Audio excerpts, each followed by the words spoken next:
అల్లు అర్జున్ కు అత్యంత సన్నిహితుడు, నిర్మాత కేదార్ మృతిపై పలు అనుమానాలు వ్యక్తమవుతున్నాయి.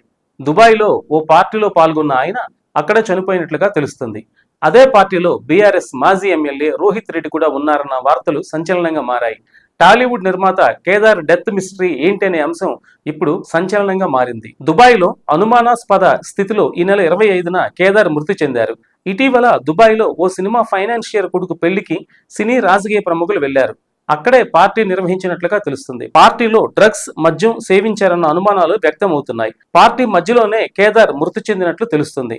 ఆ పార్టీలో బీఆర్ఎస్ కు చెందిన తాండూర్ మాజీ ఎమ్మెల్యే రోహిత్ రెడ్డి ఉన్నట్లుగా ప్రచారం సాగుతుంది. అయితే ఈ విషయమై రోహిత్ రెడ్డి అరెస్ట్ అయినట్లుగా కూడా వార్తలు వచ్చాయి. ఇక తాను హైదరాబాద్ లోనే ఉన్నానని రోహిత్ రెడ్డి వీడియో విడుదల చేశారు. కానీ తాను దుబాయ్ వెళ్లలేదని వీడియోలో ఎక్కడ రోహిత్ రెడ్డి చెప్పకపోవడంపై అనుమానాలు వ్యక్తమవుతున్నాయి. గమ్ గమ్ గణేష, రాజు యాదవ్ తదితర సినిమాలను కేదార్ నిర్మించారు. విజయ్ దేవరకొండతో సినిమా కోసం సుకుమార్ కు కేదార్ అడ్వాన్స్ ఇచ్చినట్లుగా తెలుస్తుంది.